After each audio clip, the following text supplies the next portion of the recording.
Assalamualaikum warahmatullahi wabarakatuh. Good morning, my student. Good morning, everybody. Welcome back to my channel, English Learning Material for Junior High School, Grade 8, Chapter 3. We know what to do. Selamat datang di channel Nurhadi Priyanto dalam pembelajaran Bahasa Inggris kelas 8, Chapter ke-3. Bab ini memuat materi pokok teks lisan dan tulis untuk memberikan saran dan himbauan dan menyatakan aturan dan keharusan serta responnya. Kemampuan ini dapat meningkatkan kecerdasan sosial peserta didik, terutama menunjukkan perhatian bagi kebaikan orang lain dan kemaslahatan bersama. We will learn to give suggestions and to state rules and obligation. Kita akan belajar untuk memberikan saran, nasihat, dan untuk menyatakan aturan dan kewajiban yang harus dijalankan oleh seseorang. We will read to each other the teacher's advice to use more English with each other. Kita akan membaca nasihat guru di dalam menggunakan bahasa Inggris antara satu dengan yang lainnya. We will use more English now. You should greet me and your friends in English. You should ask questions in English. You should answer questions in English. You should take leave in English too. You should take leave in English too. But don't worry, when you need, I'll help you. I'm sure you are all ready to use English with me and your friends. You should not be ashamed to use English with me. You should not be ashamed to speak and write to each other in English. You should be sure that you can do it because I will always help you. You should listen to more English songs. You should sing more English songs. More importantly, you should understand the lyrics. You should read more stories from around Indonesia and the world in English. I'm sure you can if you try harder. Let's recall this. The teachers give us 11 suggestions to use and learn English. Guru telah memberikan saran kepada kita 11 bagaimana kita menggunakan dan belajar bahasa Inggris. 1. We should greet our teacher and our friends in English. Pertama, kita harus menggunakan salam kepada guru maupun teman di dalam bahasa Inggris. 2. We should ask question in English. Yang kedua, kita disarankan untuk bertanya di dalam bahasa Inggris. Dan yang ketiga, silakan dilanjutkan sendiri. Next, we will learn to give advice to people in the following situations by saying what they should or should not do.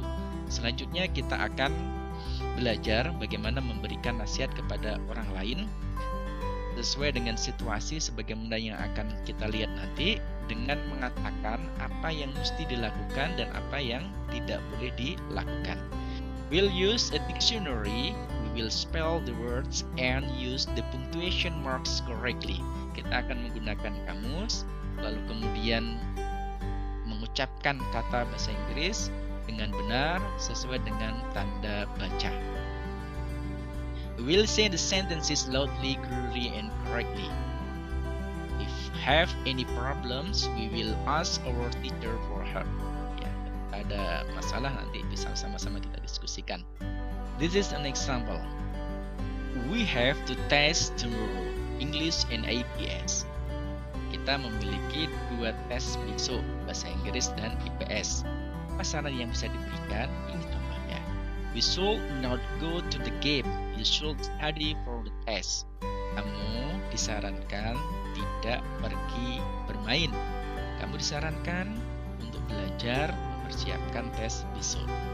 Second, I don't know the meaning of row. Saran di bawahnya silahkan dibaca sendiri. Lalu lanjutkan nomor 3 sampai nomor 5. Yes, student. Next, I will explain to you about reflecting. Now I know that. Sekarang kita mengetahui bahwa we can give suggestions. Kita bisa memberikan saran kepada orang lain by saying you should blah blah blah. You should not go blah blah blah. Okay, student. We just learned give suggestions. what we should and should not do.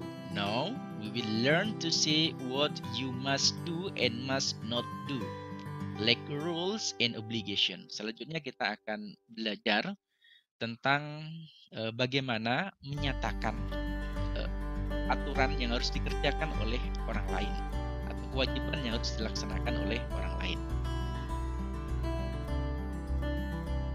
We will say sentences loudly, clearly, and correctly.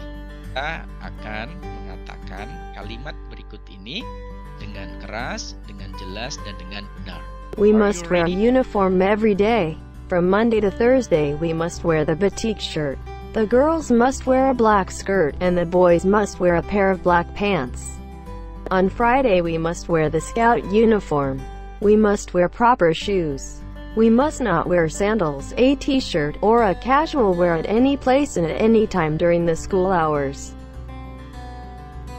Serta didik sekalian, pada bacaan yang telah sama-sama kita simak tadi, kita harus mengenakan seragam setiap hari, mulai dari hari Senin sampai hari Sabtu. Kita harus mengenakan batik, ya, dan sebagainya.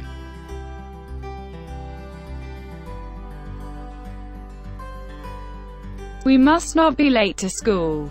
We must come on time to class and to the flag ceremony. If we are late, we must wait outside the gate. We must sign a paper before we come to class. If we cannot come on time for any reason, we must hand in a notice from our parents to the principal. Hadirin sekalian, dari teks yang telah kita baca dan kita dengarkan tadi, ada keterangan bahwa we must not be late to school. Kita tidak boleh terlambat datang ke sekolah. We must come on time to class. Kita harus datang tepat waktu ke kelas. And to the flag ceremony. Dan mengikuti upacara bendera. We can learn well if the classroom is clean and tidy. So, we must keep our classroom clean and tidy. We must not litter. We must put the garbage in the garbage bin. We must not write or draw anything on the desks and on the walls. We must sweep the floor and dust the teacher's desk and the shelf every day. Statement tadi memberikan penjelasan kepada kita bahwa kita bisa belajar dengan baik ketika ruangan kelas bersih dan rapi. Jadi, we must keep our classroom clean and tidy. Kita harus memelihara ruangan kelas agar tetap bersih dan rapi. We can learn if the class is not noisy. My friends and I know very well that we must not be noisy. We must respect our friends who are working seriously. We must not chat and talk very loudly in class. We must keep our voice low. We must not play around. We must work at our desks most of the time. Dari statement yang barusan kita dengarkan, kita bisa mengambil pelajaran bahwa kita dapat belajar dengan baik ketika kelas dalam keadaan tenang, tidak ribut. Maka masing-masing satu dengan yang lainnya tidak boleh ribut dan harus saling menghormati.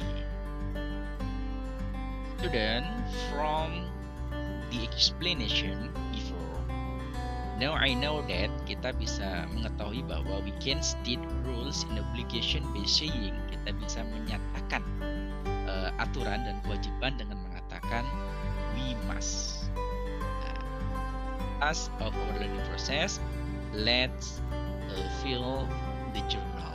I have just learned, kita telah sama-sama belajar tentang apa, kemudian apa yang paling kita sukai, kesulitan apa yang kita dapatkan, lalu bagaimana caranya agar semuanya bisa diatur. Oke, student, thanks for watching. See you next time. Insyaallah kita akan ketemu dalam keadaan yang lebih baik. Assalamualaikum warahmatullahi wabarakatuh.